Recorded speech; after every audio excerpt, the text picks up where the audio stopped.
This is not your normal hunting show. We don't care about trophies. You're not going to see anything get shot. We're in it to reconnect with nature, eat fantastic food, and celebrate the abundance with an ever wider community. I'm Fisher Neal. For more than a decade, I've been teaching beginners how to forage, fish, and hunt their own wild food. Now I'm taking chefs on their first hunts so they can connect with their work in a whole new way. This is the Hunter's Harvest.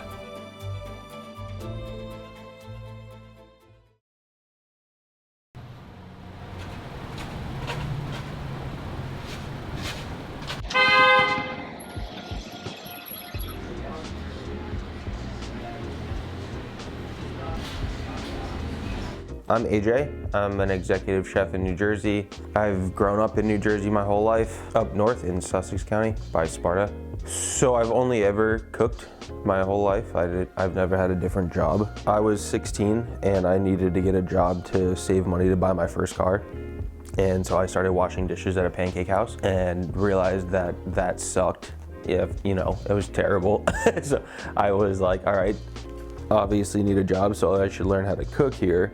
And one of the cooks happened to be a Culinary Institute of America graduate, and we became friends. And then he started teaching me how to use a knife and teaching me how to cook in the pancake house. And then I stopped washing dishes, started cooking, realized that it was awesome and super fun.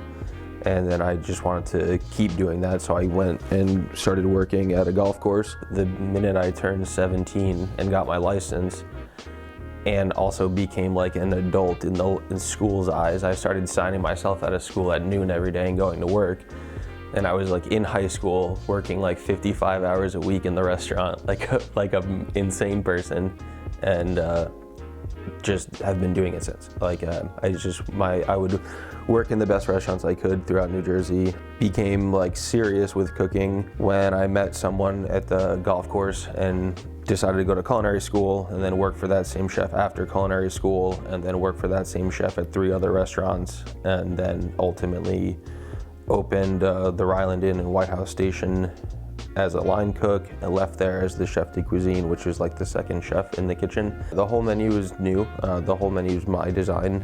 When I got there, it was maybe a third smaller. I've been there for almost 3 years, so pretty much every aspect of the restaurant is how I want it to be at this point. We have a venison on the menu, which is cool because it's always difficult to sell game meat at a restaurant. People do it, people try it, but they don't come back for it. So if kangaroo is on the menu, you might sell a couple, but the venison's super popular, and we actually took the steak off the menu and we're selling a venison, and people really seem to like it. Everyone thinks it's probably the best dish on the menu after they get it, which is cool. And that's kind of like a steak au poivre. We're making a juniper black pepper and then crusting the outside. What is it about just cooking in general that you love? Well, I started cooking when I was 14 or 13 to help out my mom with dinner and shit around the house. And then I continued cooking and realized that it's the same whether it was when I was 14 or 35 now. But cooking, when I cook, and the people that come to the restaurant, if they're pissed when they get there, or they're having a shitty day and then they have a great dinner, they leave happy. So we have the ability to make people happy every day and just change their days. Okay, let's talk about hunting. Never done it. I like hunting. I like the idea of hunting. Just I've never had the opportunity. I guess because I never really tried hard enough, but growing up, my dad didn't hunt. None of my uncles hunted. No one in my family was oh, let's go hunting. It wasn't a thing growing up. But the idea of hunting, I appreciate it and I like it. That's obviously why we're gonna go do it, and I'm excited to do it. I think it's important, and it's a good skill to have. I'm under the impression that when you go deer hunting, you go to a place in the woods and kind of just sit there quietly and wait for deers to come by. Hopefully we see one. And then I'm not sure after that. It's gonna be cold as a bitch, I know that. AJ and I are hunting only a week after Chef Katie's hunt, so we're facing the same extreme hunting conditions. It's 14 degrees at dawn, there's a crust on top of the snow that makes it super loud to walk, and the deer are barely doing anything. Given all of that, I decided the best thing to do is take AJ back to the same spot right next to the farmer's house where I took Katie and hope for a repeat.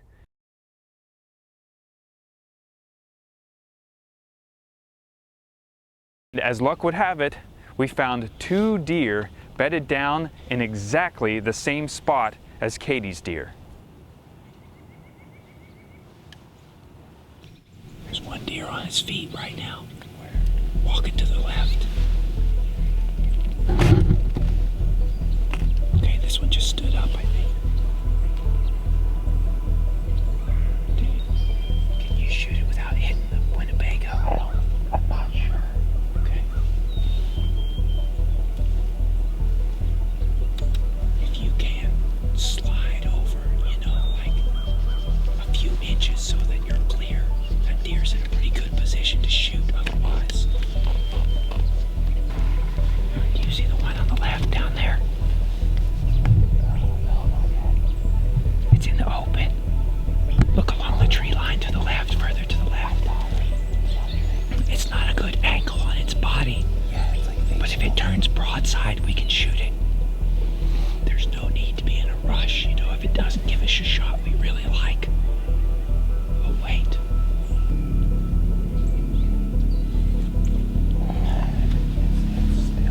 I'm like shaking. Unfortunately for us, the deer moved further up the tree line, out of range, and into heavier cover. While the coast was clear, AJ and I got set up to watch the tree line for the rest of the morning from the shady side of the RV, hoping some other deer will pass through, which also gave us time to talk through what happened. That was crazy before, though, when the deer was in my scope. How worked up I got, uncontrollably. I couldn't catch my breath. I was breathing super heavy.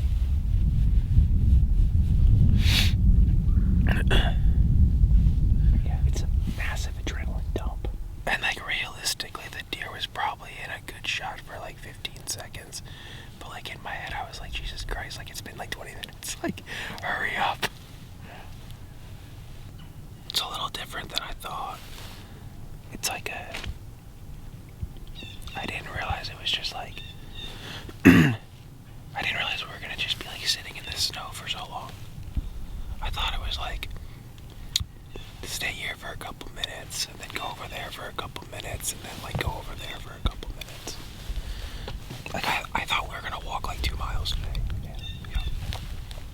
We didn't see any more deer that morning, but ultimately I feel good about what happened. It's way better for AJ to wait until he's confident that he can make a good shot, rather than rush and risk the possibility that you could cause undue suffering on a deer. And since we waited, we didn't spook those deer, and the fact that they're barely traveling anywhere in this weather means that our chances of finding them again in the afternoon are good. So after lunch, AJ and I sneak up as quietly as we can, tiptoeing up a frozen creek towards where the deer left in hope of finding them again. And eventually, we find what we're looking for.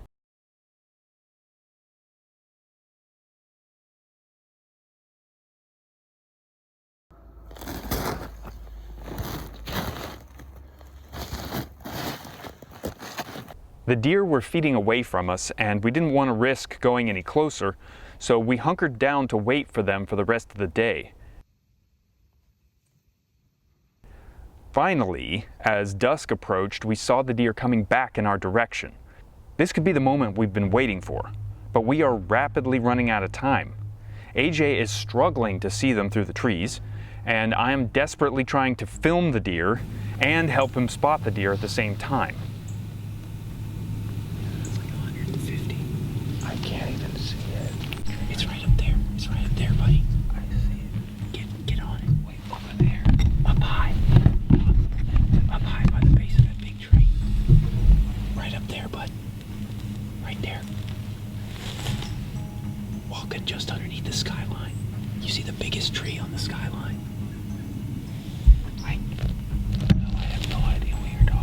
up at the top of the hill. The top of the hill, the biggest tree to the right of it.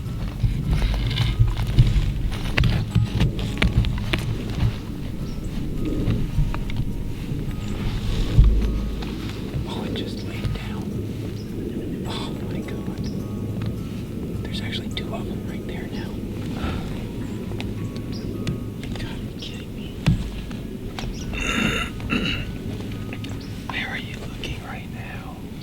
Well, this is something I've never dealt with before. Normally, deer are most active at dawn and dusk, so this evening would be the time that they're most likely to get up and feed. But in these extreme cold conditions, the deer will actually hunker down and try to conserve energy at night, and they get up and do what little feeding they're going to do in the warmest part of the day. So I know there is zero chance of this deer standing up again before it gets dark.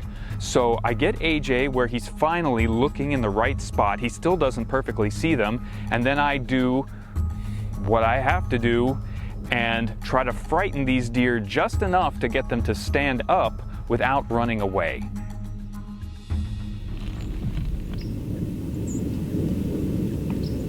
Yep.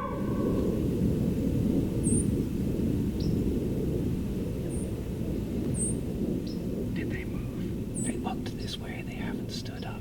It may take more than that. Yep. Oh, oh, oh! Are they in like the first patch of brown grass in front of that big tree? They're sitting directly above it. Above what? That patch of brown stuff. Yeah, I can see them now, I think. Yeah, the two heads looking down this way. I'm gonna move to the side and try to make them uncomfortable enough to stand up.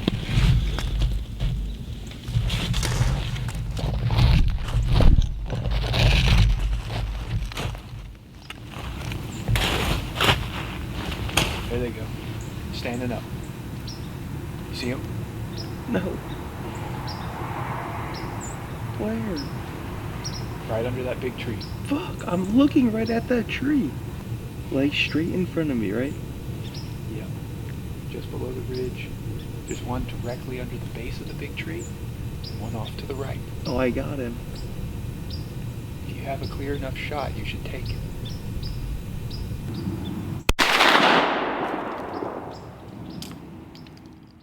After the shot, the deer ran away and it didn't look like it had been hit. We went up there and we looked around for blood. We didn't find any blood, so unfortunately we had to give up. AJ and I would have to wait until May before we could go hunting again, this time for wild turkey. Now, most people tend to think that turkey season happens around Thanksgiving, but in reality nowadays, we mainly hunt them in the spring during their mating season. So I took AJ back to the swamp, where Adam got his deer in the fall, and we sneak in well before sunrise in the total darkness, listening for turkeys to be gobbling up in the trees where they sleep at night.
He's strutting.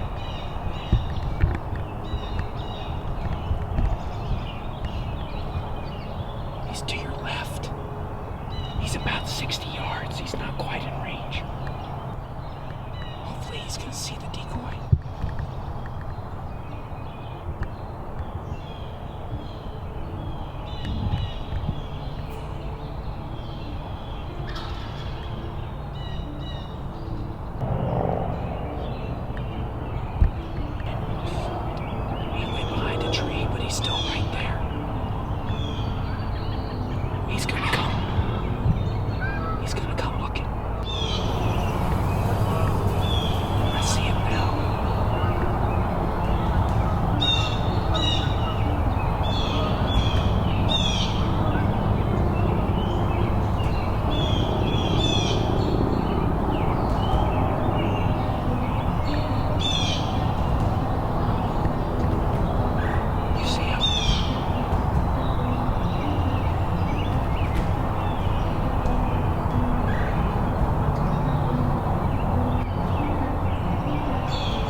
got him, buddy. Fuck yeah! He's dead. Dude, hell yeah. Let's go get him.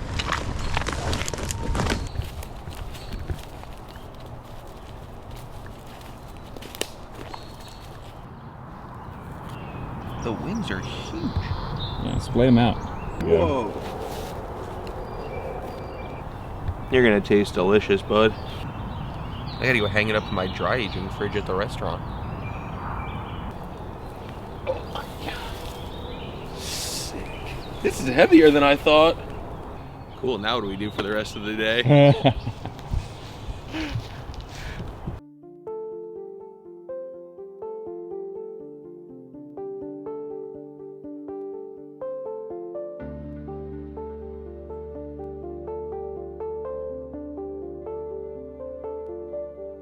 It was really interesting, basically just sitting there as quiet as possible while you were basically talking to this turkey. Like, you knew exactly what was going to happen, and this bird flew across the river and I happened to shoot it. Then I guess like the real work began, because it was about 2 weeks of prep at the restaurant for me to bring it from the woods to what we had when we ate dinner. We hung it in our meat dry aging fridge for about 10 days.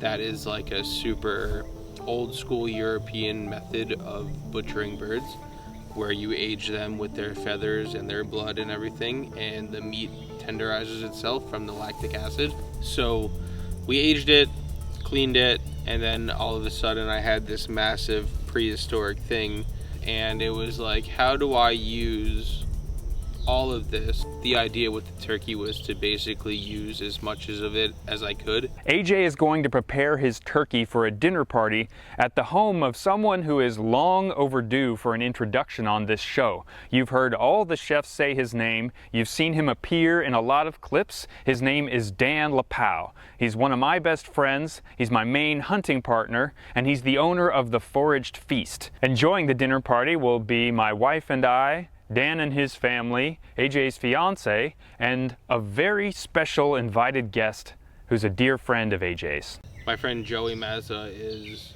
just the greatest guy. He is the one who coordinates all of the charity dinners we do, where we raise money for different charities, and now he works for Table to Table, just feeding the homeless. Dan and Janice started things off with some very on-theme cocktails, and then it was time for AJ to do his thing.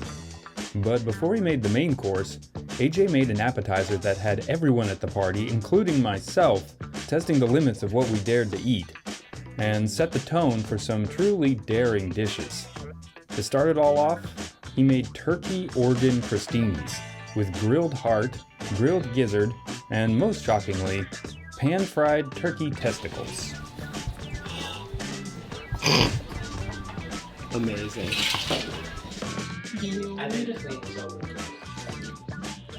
It's all testicles. No. It's like, I'll tell you what it is in the yeah, I got balls. That's the heart and the testicle.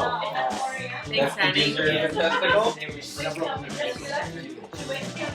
Really good. Is it good? Janice? Come on, Go, please. go. You're more the one that was close to the adventures than I am. Yes, John, great for it. I am. Adventurous. I just tried a testicle, honey. Me too. Me too.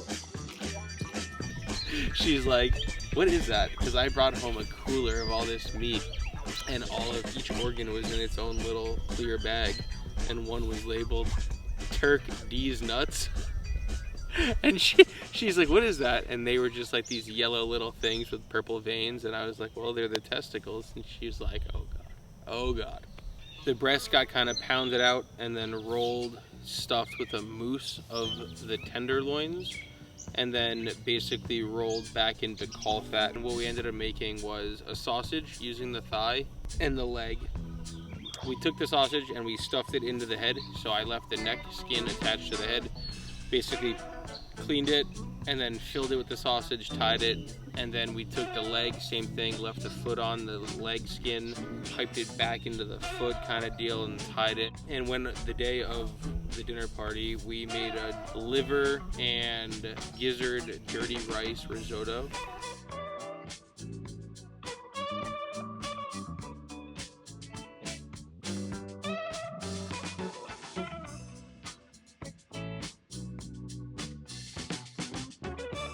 We may have gotten it.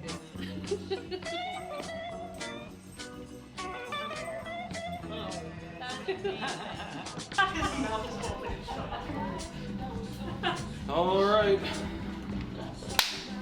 And everything came out good, right? It was good, yeah. Like everything came out good, and I was super happy with the way, like the consistency of the sausages and the just tenderness of the meat after. It was the first wild turkey I've ever cooked, and it was, I think, the first wild turkey I've ever eaten. But it was good. It was really good, and I would definitely try and get more turkey in the future. Like, I liked it a lot. Cheers, everyone. Cheers. Everybody, thank you. You know, it was just one of the coolest things I've ever done. Nice. Now we gotta go out. You gotta get me a deer. I mean, I'm gonna get a deer. if we get done quick enough, I might be able to get you one tonight.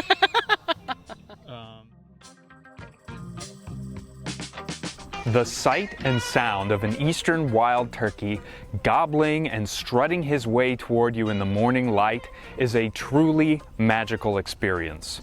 And the story of their near extinction and recovery is one of the best examples we have of how hunters and hunting can be so beneficial for wildlife. It was conservation-minded hunters who came together to protect turkeys when their numbers became dangerously low. And then once they came back, after being protected from unregulated hunting and illegal poaching, it was hunters who funded an organization, a nonprofit called the National Wild Turkey Federation. That organization facilitated the reintroduction of these birds all across the country. So the next time you see one of these magnificent birds, just remember, you have hunters to thank for their continuing success.